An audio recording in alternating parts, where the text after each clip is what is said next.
আমরা অপরাধীকে টার্গেট করে আমরা ইনভেস্টিগেশন করব এবং বিচার করব। আমরা কোনো ইনোসেন্ট মানুষকে টার্গেট করে বা রাজনৈতিকভাবে হয়রানি করে ওইরকম টার্গেট করে আমাদের কোনো কার্যক্রম পরিচালিত আমাদের মাধ্যমে হয়। শেখ হাসিনারও যে বিচার, সেই বিচারটা আমরা দেখছি যে এই তদন্তগুলো একটা নির্দিষ্ট বিচার ওরিয়েন্টেড টার্গেট করে এই তদন্তটা করা হয়েছে। অ্যাজ এ হোল আমরা নেশন হিসাবে এই পুরো ঘটনাটার একটা তদন্ত এখন পর্যন্ত দেখি নাই। জাতিসংঘের একটা তদন্ত আছে, কিন্তু আমাদের নিজস্ব কোনো তদন্ত নাই। পুরো ঘটনার এরকম কোনো তদন্ত আদ্যপান্ত যেটি ধরেন পরবর্তীকালে পরিষদটা থেকে শুরু করে পুরো ঘটনাকে কভার করবে, এইভাবে কি তদন্তটা হওয়া উচিত কিনা আপনার কি মনে হয়? নিশ্চয়ই ওইভাবে হওয়া উচিত। তবে আপনি যে কথাটা বললেন যে কারো তদন্তটা টার্গেট করে হয়েছে, এটা কিন্তু আমার পার্সোনাল নলেজে নাই। আমি বারবারই বলছি যে আমি মাত্র এসে জয়েন করলাম, আমি পেপারস না দেখে, আমি সিডিগুলো না দেখে, মামলার কাগজপত্র না দেখে আমি কোনোটাই উত্তর দেওয়া সম্ভব না। তবে এরকম আমরা কাউকে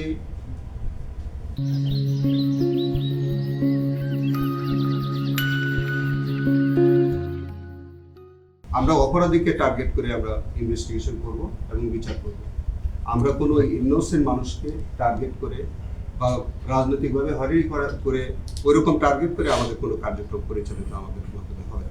কালকে একটি অভিযোগের ভিত্তিতে বলা যায় যে জুলাই যে বিচারগুলো হয়েছে এখন পর্যন্ত পুরোটাই বিতর্কিত হয়ে গেছে।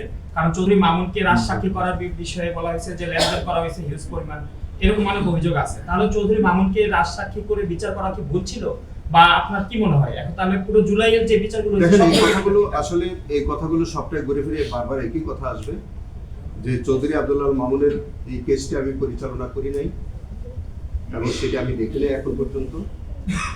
সেটা যদি দেখে কোনো অনিয়ম হয়ে থাকে এবং সেখানে যদি আইনগতভাবে কোনো পদক্ষেপ নেওয়ার বিষয় থাকে আমরা নেব। সভায় আমরা আলাপ আলোচনা করেছি, সেখানে প্রসিকিউটরের উপর একটি দায়িত্ব আছে।